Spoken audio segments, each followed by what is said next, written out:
Olá, amigos do YouTube, sejam muito bem-vindos para mais um momento de oração, a oração da meia-noite. Aqui quem vos fala é o pastor Heber Ramos. Antes de orarmos, quero que você pare por um instante e permita que o seu coração seja alcançado pela palavra de Deus. Muitas vezes, corremos para a oração com pressa, mas esquecemos que a oração só ganha força quando está alicerçada na verdade das Escrituras. Tiago, capítulo 5:16 nos lembra: confessai, pois, os vossos pecados uns aos outros, e orai uns pelos outros, para serdes curados. E a oração do justo pode muito em seus efeitos. Esse versículo não é apenas uma instrução simples, é um convite divino para uma vida espiritual mais profunda. Deus nos chama a viver em comunidade, com transparência e humildade, reconhecendo nossas falhas e abrindo espaço para que a cura aconteça. A palavra confessar exige coragem e rendição.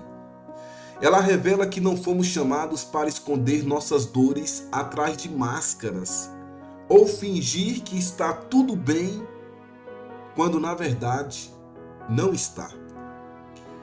Quando trazemos aquilo que antes estava escondido, o processo de restauração começa. O pecado cresce no silêncio, mas se desfaz na presença da luz de Cristo e na comunhão sincera com os irmãos. É nesse ambiente de verdade e oração que o milagre da cura floresce.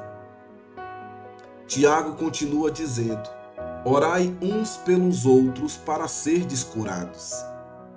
Aqui aprendemos que a oração não é apenas um ato individual, mas também coletivo. É verdade que precisamos do nosso tempo secreto com Deus, mas existe uma unção especial quando intercedemos uns pelos outros. A oração em favor do próximo é como um escudo espiritual que cobre áreas de dor, fraqueza e necessidade. Quando levantamos a vida de um irmão diante do trono da graça, não estamos apenas pedindo por ele, estamos nos unindo à batalha espiritual que ele enfrenta. O apóstolo Paulo já nos ensinou em Gálatas capítulo 6, versículo 2, levai as cargas uns dos outros, e assim cumprireis a lei de Cristo. Interceder é amar, é carregar nas mãos aquilo que muitas vezes o outro já não tem forças para carregar sozinho. E há uma promessa clara nesse versículo. Existe cura quando oramos uns pelos outros. Cura que alcança corpo, alma e espírito. Cura que restaura relacionamentos, fortalece corações e renova a esperança. A oração intercessória abre caminho para que o céu invada as nossas lutas terrenas. A palavra declara ainda: a oração de um justo pode muito em seus efeitos. Aqui surge uma pergunta inevitável: o que significa ser justo? Muitos confundem justiça com perfeição, mas não é isso que a Bíblia ensina. Ser justo não é estar isento de falhas, mas é viver debaixo da obra redentora de Cristo. É Ele quem nos torna justos diante de Deus. Quando a Bíblia fala de justo, ela fala de alguém que reconhece sua dependência do Senhor. Alguém que caminha em rendição e busca viver em santidade, ainda que lute contra as fraquezas. A justiça verdadeira não nasce de nossos méritos, mas da graça que recebemos em Cristo Jesus. Por isso, meu irmão e minha irmã, não pense que suas orações são fracas porque você errou ontem ou porque não tem todas as respostas. Quando seu coração é sincero diante de Deus, Ele ouve a sua voz. A eficácia da oração está menos na eloquência das palavras e mais na condição de um coração quebrantado e alinhado com a vontade do Pai. Uma oração poderosa não é aquela cheia de frases bonitas ou discursos elaborados, mas a que nasce de um coração verdadeiro. Deus não se impressiona com formalidades. Ele se move diante da sinceridade. O próprio Jesus advertiu em Mateus capítulo 6 e 7 para não usarmos de vãs repetições, como se a quantidade de palavras fosse o que fizesse a diferença. O que toca o coração de Deus é a autenticidade do nosso clamor.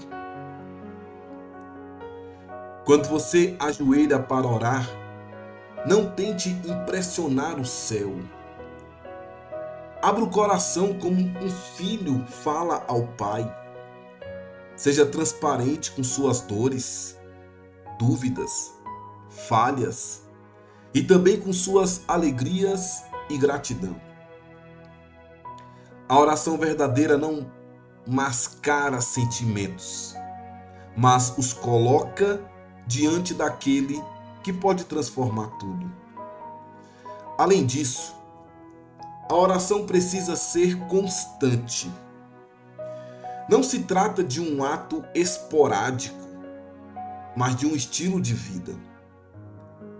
Paulo disse em 1 Tessalonicenses 5,17: orai sem cessar. Pense comigo aqui, meu irmão e minha irmã. Um corpo consegue viver, sobreviver sem respirar? Pois assim como o corpo não sobrevive sem respirar, o espírito não resiste sem oração. A oração também exige perseverança. Muitos desistem cedo demais, porque não vêm respostas imediatas. Mas a Bíblia nos ensina que devemos insistir em oração, mesmo quando o silêncio parece reinar. Jesus contou uma parábola da viúva persistente, está lá em Lucas 18, do 1 ao 8.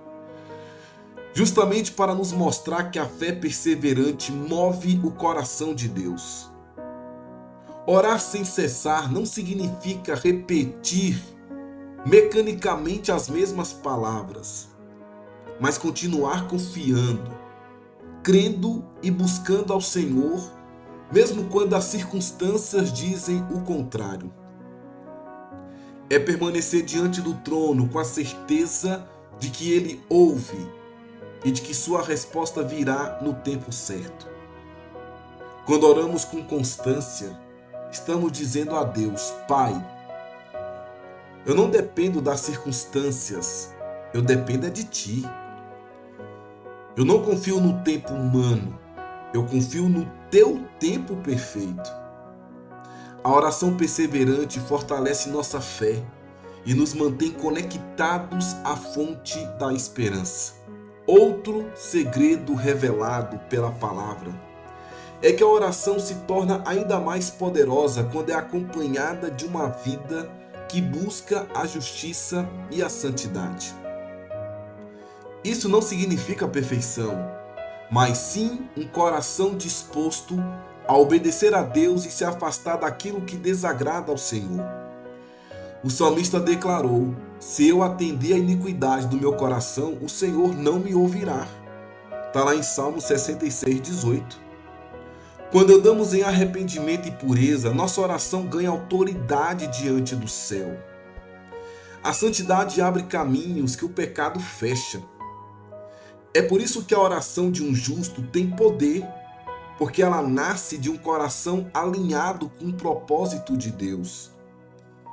Ser justo não é sobre aparência exterior, mas sobre intimidade com o Senhor. É permitir que o Espírito Santo molde nossas atitudes, pensamentos e desejos. Assim, Nossas orações deixam de ser apenas pedidos e se tornam instrumentos para que a vontade de Deus se manifeste em nós e através de nós. Meus queridos, a palavra também nos lembra que a alegria do Senhor é a nossa força. Está em Neemias 8:10. Isso significa que a oração não deve ser marcada apenas por lágrimas e súplicas, mas também por celebração e confiança. Mesmo em meio às lutas, existe uma alegria que nasce da certeza de que Deus está no controle. É possível ter lágrimas nos olhos e ao mesmo tempo alegria no coração, porque a nossa esperança não está nas circunstâncias, mas em Cristo. Essa alegria não depende do que vemos, mas de quem conhecemos. É uma força espiritual que nos mantém de pé quando tudo ao redor parece desmoronar. Quando você ora com alegria, mesmo em meio às dificuldades, está declarando ao mundo espiritual: minha confiança não está nas coisas passageiras, mas no Senhor eterno. Essa postura de fé libera coragem, esperança e renovo para continuar caminhando. Quero te convidar a orar. Se você pode se ajoelhar, se ajoelhe. Se você pode orar dessa forma, então faça. Mas se não puder, ora em pé, ore sentado, ore até mesmo deitado. Da forma que você puder orar, mas ore. Feche seus olhos e vamos falar com Deus. Senhor Jesus, estendemos agora nossas orações além de nós mesmos. Lembramos daqueles que ainda vivem sob o peso da condenação, daqueles que ainda não experimentaram a paz que encontramos em Ti. Intercedemos por nossas famílias, por nossos amigos, por nossos vizinhos e até por aqueles que nos perseguem. Pedimos que o Teu Espírito Santo os convença do pecado, da justiça e do juízo, e que os atraia para a cruz, onde a graça transborda e o sangue de Cristo fala mais alto do que qualquer acusação. Pedimos também por nossos irmãos e irmãs em Cristo, que estão enfrentando acusações severas, Senhor, perseguições, dúvidas ou fraquezas espirituais. Ó meu Deus, que cada um deles seja fortalecido pelo poder do sangue de Jesus e encontre descanso em saber que nenhuma acusação prosperará contra aqueles que foram justificados pelo Senhor. Senhor Jesus, que possamos ser instrumentos de encorajamento, levando palavras de vida, estendendo mãos de ajuda e compartilhando o Evangelho que liberta. Senhor Jesus, reunimos nossos corações em união e Te apresentamos nossas vidas, nossos lares, nossas famílias, a nossa igreja. Pedimos que Tua presença se manifeste em cada área de nossas vidas, trazendo cura, restauração, proteção e provisão. Senhor, que nossos corações permaneçam alinhados com a Tua vontade e que possamos orar uns pelos outros sempre com amor, humildade e fé. Senhor Jesus, ensina-nos a viver em santidade, a buscar a justiça e a espalhar a Tua luz onde houver trevas. Fortalece-nos para perseverar na oração, mesmo quando o silêncio parece prolongado, Senhor, e que saibamos esperar com paciência e esperança. Ó meu Deus, capacita-nos a orar como Cristo oraria, confiando que Tu és fiel e que Tuas promessas jamais falharão. Que em cada oração nossa, seja em tempos de alegria ou de dor, possamos reconhecer a Tua presença, confiando que Tu és o nosso refúgio, nosso provedor, nosso sustento e nossa força. Senhor, que nossas vidas reflitam a tua glória e que possamos declarar juntos: somos teus, remidos pelo teu sangue, filhos amados do Altíssimo. Muito obrigado, Senhor, e que o teu nome seja glorificado e exaltado. É o que eu te peço em nome de Jesus. Amém. Meus queridos, que Deus te abençoe. Se esta palavra tocou em seu coração, compartilhe. Escreva aqui nos comentários. Se você ainda não é um inscrito, se inscreva no canal. Ative o sininho das notificações e deixe o seu like. Aqui embaixo na descrição do vídeo, nós temos várias outras reflexões. Basta você escolher um tema e ouvir e ser abençoado. E depois que ouvir, compartilhe entre seus amigos. Meus queridos, um forte abraço. Tenha todos um ótimo dia na presença de Deus. Que Deus te abençoe. Fique com Deus. Um forte abraço e a paz do Senhor Jesus. Amém.